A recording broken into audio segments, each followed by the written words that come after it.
channel. Please subscribe my channel. ಎಲ್ಲರಿಗೂ ನಮಸ್ಕಾರಗಳು ಮಕ್ಕಳೇ. ಈ ವಿಡಿಯೋದಲ್ಲಿ ನಾವು 9ನೇ ತರಗತಿಯ ವಿಜ್ಞಾನ ವಿಷಯದ ಭಾಗ 1ರಲ್ಲಿನ 2ನೇ ಅಧ್ಯಾಯವಾದ ನಮ್ಮ ಸುತ್ತಲಿನ ದ್ರವ್ಯವು ಶುದ್ಧವೇ ಎಂಬ ಅಧ್ಯಾಯದ ಪ್ರಶ್ನೋತ್ತರಗಳನ್ನು ತಿಳಿಯೋಣ. ಅಭ್ಯಾಸಗಳು. ಪ್ರಶ್ನೆ 1.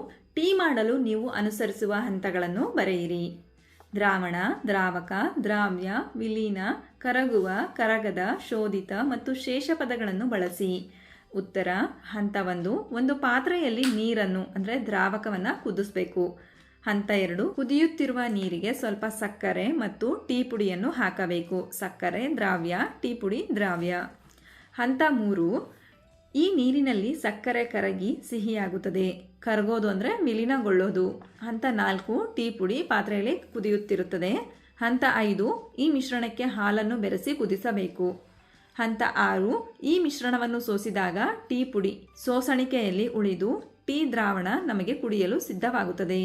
ನಂತರ ಪ್ರಶ್ನೆ 2 ಗಮನಿಸಿ ಮಕ್ಕಳೇ. ವಿವಿಧ ತಾಪಮಾನಗಳಲ್ಲಿ 4 ವಿಧದ ವಸ್ತುಗಳ ವಿಲೀನತೆಯನ್ನು ಪ್ರಜ್ಞಾ ಪರೀಕ್ಷಿಸಿದಳು ಮತ್ತು ಕೆಳಗೆ ಕೊಟ್ಟಿರುವ ದತ್ತಾಂಶವನ್ನು ಸಂಗ್ರಹಿಸಿದಳು. ಪರ್ಯಾಪ್ತ ದ್ರಾವಣವಾಗಲು 100 ಗ್ರಾಂ ನೀರಿನಲ್ಲಿ ವಿಲೀನವಾಗಿರುವ ವಸ್ತುವನ್ನು ಗ್ರಾಂಗಳಲ್ಲಿ ನೀಡಿದ್ದು ಈ ಕೆಳಗಿನ ಕೋಷ್ಟಕದಲ್ಲಿ ಫಲಿತಾಂಶ ನೀಡಲಾಗಿದೆ ಅಂತ ಕೊಟ್ಟಿದ್ದಾರೆ. ಗಮನಿಸಿ ಮಕ್ಕಳೇ. ಈ ಕೋಷ್ಟಕವನ್ನು ಗಮನಿಸಿಬಿಟ್ಟು ಕೆಳಗೆ ಕೊಟ್ಟಂತಹ ಪ್ರಶ್ನೆಗಳಿಗೆ ನೀವು ಉತ್ತರಿಸಬೇಕು. ಎ ಪ್ರಶ್ನೆ. 313 ಕೆಲ್ವಿನ್ನಲ್ಲಿ 50 ಗ್ರಾಂ ನೀರಿನಲ್ಲಿ ಪೊಟ್ಯಾಷಿಯಂ ನೈಟ್ರೇಟ್ ಪರ್ಯಾಪ್ತ ದ್ರಾವಣ ಉತ್ಪಾದಿಸಲು ಎಷ್ಟು ರಾಶಿಯ ಪೊಟ್ಯಾಷಿಯಂ ನೈಟ್ರೇಟ್ ಅಗತ್ಯವಿದೆ? ಉತ್ತರ. 100 ಗ್ರಾಂ ನೀರಿನಲ್ಲಿ 313 ಕೆಲ್ವಿನ್ ತಾಪದಲ್ಲಿ 62 ಗ್ರಾಂ ಪೊಟ್ಯಾಷಿಯಂ ನೈಟ್ರೇಟ್ ಕರಗುತ್ತದೆ. 313 ಕೆಲ್ವಿನ್ ತಾಪದಲ್ಲಿ 31 ಗ್ರಾಂ ಪೊಟ್ಯಾಷಿಯಂ ನೈಟ್ರೇಟನ್ನು ಕರಗಿಸಿಕೊಳ್ಳುವ ಸಾಮರ್ಥ್ಯವನ್ನು 50 ಗ್ರಾಂ ನೀರು ಹೊಂದಿದೆ. ಬಿ ಪ್ರಶ್ನೆ. ಪ್ರಜ್ಞಾ 353 ಕೆಲ್ವಿನ್ನಲ್ಲಿ ನೀರಿನಲ್ಲಿ ಪೊಟ್ಯಾಷಿಯಂ ಕ್ಲೋರೈಡ್ ಪರ್ಯಾಪ್ತ ದ್ರಾವಣವನ್ನು ತಯಾರಿಸಿದಳು ಮತ್ತು ದ್ರಾವಣವನ್ನು ಕೊಠಡಿಯ ತಾಪಮಾನಕ್ಕೆ ತಂಪಾಗಲು ಬಿಟ್ಟಳು. ದ್ರಾವಣ ತಂಪಾದಂತೆ ಅವಳು ಏನನ್ನು ಗಮನಿಸಬಹುದು? ವಿವರಿಸಿ. ಉತ್ತರ. ಸರಾಸರಿ ಕೊಠಡಿಯ ತಾಪವನ್ನು 20 ಡಿಗ್ರಿ ಸೆಲ್ಸಿಯಸ್ ಎಂದು ತೆಗೆದುಕೊಳ್ಳಬೇಕು. ತಾಪವನ್ನು ಸೆಲ್ಸಿಯಸ್ನಿಂದ ಕೆಲ್ವಿನ್ಗೆ ಪರಿವರ್ತಿಸೋದಕ್ಕೆ ನಾವು 273 ಕೂಡಿಸ್ತೀವಿ ಮಕ್ಕಳೇ. ಯಾಕೆ ಅಂದರೆ ಸೆಲ್ಸಿಯಸ್ನ 0 ಡಿಗ್ರಿ ಅನ್ನೋದು ಕೆಲ್ವಿನ್ನಲ್ಲಿ 273ಕ್ಕೆ ಸಮವಾಗಿರುತ್ತದೆ ಹಾಗೂ ಅದು ಸಂಪೂರ್ಣ 0ನ ಆಧರಿಸಿದ ಅಳತೆಯಾಗಿರುತ್ತೆ ಮಕ್ಕಳೇ. ಹಾಗಾಗಿ 20 + 273 ಕೂಡಿದಾಗ 293 ಕೆಲ್ವಿನ್ ಆಗುತ್ತೆ. ಆದರೆ ಕೋಷ್ಟಕದ ಪ್ರಕಾರ 100 ಗ್ರಾಂ ನೀರು 353 ಕೆಲ್ವಿನ್ ತಾಪದಲ್ಲಿ 50 ಗ್ರಾಂ ಪೊಟ್ಯಾಷಿಯಂ ಕ್ಲೋರೈಡನ್ನು ಗರಿಷ್ಠ ಪ್ರಮಾಣದಲ್ಲಿ ಕರಗಿಸಿಕೊಳ್ಳುತ್ತದೆ. ಜೊತೆಗೆ 293 ಕೆಲ್ವಿನ್ ತಾಪದಲ್ಲಿ 100 ಗ್ರಾಂ ನೀರು 35 ಗ್ರಾಂ ಪೊಟ್ಯಾಷಿಯಂ ಕ್ಲೋರೈಡನ್ನು ತನ್ನಲ್ಲಿ ಕರಗಿಸಿಕೊಂಡಿದೆ. ಆದ್ದರಿಂದ ತಾಪಮಾನ ಕಡಿಮೆಯಾದಂತೆ ದ್ರವಣಗಳಲ್ಲಿ ಕರಗುವ ಘನಗಳ ಸಾಮರ್ಥ್ಯ ಕಡಿಮೆಯಾಗುತ್ತಿದೆ. ಆದ್ದರಿಂದ ಈ ಘಟನೆಯಲ್ಲಿ ಪ್ರಜ್ಞಾ ತಾಪವನ್ನು ಕಡಿಮೆ ಮಾಡಿ ಮಿಶ್ರಣವನ್ನು ತಂಪು ಮಾಡಿರುವುದರಿಂದ ಪೊಟ್ಯಾಷಿಯಂನ ಪುಡಿಯು ಕರಗದೆ ಬೀಕರಿನ ತಳಕ್ಕೆ ಸೇರುತ್ತದೆ. ನಂತರ ಸಿ ಪ್ರಶ್ನೆ. 293 ಕೆಲ್ವಿನ್ನಲ್ಲಿ ಪ್ರತಿಯೊಂದು ಲವಣದ ವಿಲೀನತೆಯನ್ನು ಕಂಡುಹಿಡಿಯಿರಿ. ಈ ತಾಪಮಾನದಲ್ಲಿ ಯಾವ ಲವಣವು ಗರಿಷ್ಠ ವಿಲೀನತೆಯನ್ನು ಹೊಂದಿದೆ? ಉತ್ತರ.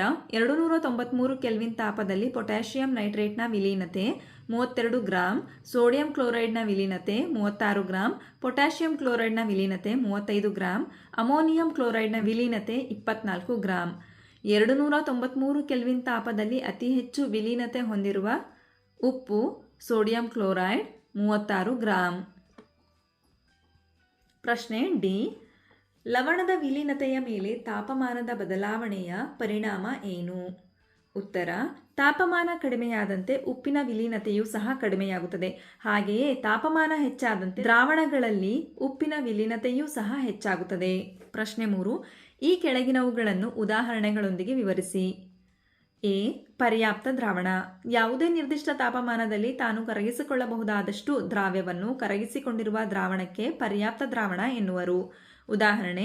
25 ಡಿಗ್ರಿ ಸೆಲ್ಸಿಯಸ್ ತಾಪಮಾನದಲ್ಲಿರುವ ನೀರಿನಲ್ಲಿ ಉಪ್ಪನ್ನು ಕರಗಿಸಿ ಬೀಕರಿನಲ್ಲಿ ಮೊದಲು ಸ್ವಲ್ಪ ಉಪ್ಪು ಕರಗುತ್ತದೆ.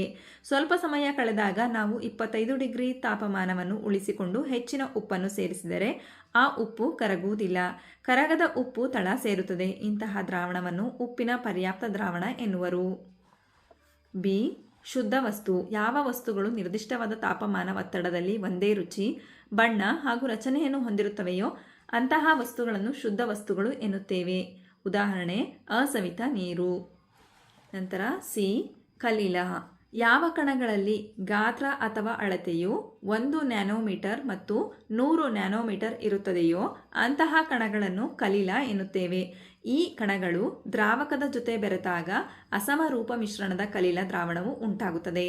ಉದಾಹರಣೆ ಹಾಲು, ಕೆಸರು, ಶೇವಿಂಗ್ ಕ್ರೀಮ್. ನಂತರ ಡಿ ನಿಲಂಬನ. ಒಂದು ನಿಲಂಬಿತ ಮಿಶ್ರಣವು ಅಸಮರೂಪ ಮಿಶ್ರಣವಾಗಿದ್ದು ಅದರಲ್ಲಿ ದ್ರಾವ್ಯದ ಕಣಗಳು ದ್ರಾವಣದಲ್ಲಿ ಕರಗುವುದಿಲ್ಲ, ಆದರೆ ಇಡೀ ಮಾಧ್ಯಮದಲ್ಲಿ ನಿಲಂಬಿತ ಸ್ಥಿತಿಯಲ್ಲಿರುತ್ತದೆ. ಉದಾಹರಣೆ ಕೆಸರು, ನೀರು, ಮರದ ಹೊಟ್ಟು, ನೀರಿನ ಮಿಶ್ರಣ. ಪ್ರಶ್ನೆ 4. ಕೆಳಗಿನ ಪ್ರತಿಯೊಂದನ್ನು ಸಮರೂಪ ಅಥವಾ ಸಮರೂಪವಲ್ಲದ ಮಿಶ್ರಣ ಎಂದು ವಿಂಗಡಿಸಿ. ಸೋಡಾ ನೀರು, ಮರ, ಗಾಳಿ, ಮಣ್ಣು, ವಿನಿಗರ್, ಸೋಸಿದ ಟೀ. ಉತ್ತರ ಸಮರೂಪ ಮಿಶ್ರಣ ಸೋಡಾ ನೀರು, ವಿನೆಗರ್, ಸೋಸಿದ ಟೀ. ಸಮರೂಪವಲ್ಲದ ಮಿಶ್ರಣ ಮರ, ಗಾಳಿ, ಮಣ್ಣು. ಪ್ರಶ್ನೆ 5. ನಿಮಗೆ ನೀಡಿರುವ ಬಣ್ಣರಹಿತ ದ್ರವ ಶುದ್ಧ ನೀರು ಎಂದು ನೀವು ಹೇಗೆ ದೃಢಪಡಿಸುವಿರಿ? ಉತ್ತರ ನಮಗೆ ನೀಡಿರುವ ಬಣ್ಣರಹಿತ ದ್ರವ ಶುದ್ಧ ನೀರು ಎಂದು ಅದರ ಕುದಿ ಬಿಂದುವಿನಿಂದ ದೃಢಪಡಿಸಬಹುದು. ಶುದ್ಧ ನೀರು ಕೊಠಡಿಯ ತಾಪಮಾನ 373 ಕೆಲ್ವಿನ್ನಲ್ಲಿ ಕುದಿಯುತ್ತದೆ. ಪ್ರಶ್ನೆ 6. ಈ ಕೆಳಗಿನ ಯಾವ ವಸ್ತುಗಳು ಶುದ್ಧ ವಸ್ತು ವರ್ಗಕ್ಕೆ ಸೇರುತ್ತವೆ? ಇದರಲ್ಲಿ ಶುದ್ಧ ವಸ್ತು ವರ್ಗಕ್ಕೆ ಸೇರ್ತಕ್ಕಂತಹ ವಸ್ತುಗಳು ಮಂಜುಗಡ್ಡೆ, ಕಬ್ಬಿಣ, ಹೈಡ್ರೋಕ್ಲೋರಿಕ್ ಆಮ್ಲ, ಕ್ಯಾಲ್ಸಿಯಂ ಆಕ್ಸೈಡ್, ಪಾದರಸ. ಪ್ರಶ್ನೆ 7. ಈ ಕೆಳಗಿನ ಮಿಶ್ರಣಗಳ ನಡುವೆ ದ್ರಾವಣಗಳನ್ನು ಗುರುತಿಸಿ. ದ್ರಾವಣಗಳು ಯಾವ್ಯಾವಂದರೆ ಸಮುದ್ರ ನೀರು ಹಾಗೂ ಸೋಡಾ ನೀರು. ನಂತರ ಪ್ರಶ್ನೆ 8. ಈ ಕೆಳಗಿನ ಯಾವುವು ಟಿಂಡಾಲ್ ಪರಿಣಾಮವನ್ನು ಪ್ರದರ್ಶಿಸುತ್ತವೆ?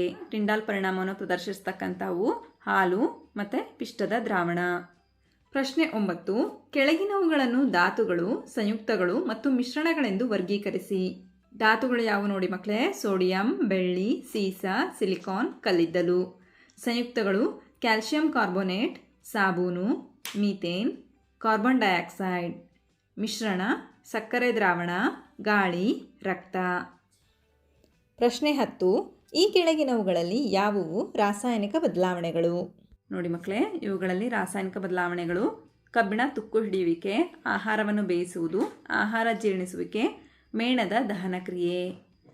ಹಾಗಾದರೆ ಮಕ್ಕಳೇ, ಈ ಪಾಠದಲ್ಲಿ ಬಂದಿರತಕ್ಕಂತಹ ಎಲ್ಲ ಪ್ರಶ್ನೆಗಳಿಗೆ ನಿಮಗೆ ಉತ್ತರ ಲಭಿಸಿದೆ ಅಂತ ನಾನು ಭಾವಿಸ್ತಾ ಇದ್ದೀನಿ. ಧನ್ಯವಾದಗಳು. ನಮ್ಮ ವಿಡಿಯೋ ಇಷ್ಟವಾದಲ್ಲಿ ಪ್ಲೀಸ್ ಸಬ್ಸ್ಕ್ರೈಬ್ ಮಾಡಿ, ಲೈಕ್ ಮಾಡಿ, ಶೇರ್ ಮಾಡಿ, ಪ್ರೋತ್ಸಾಹಿಸಿ.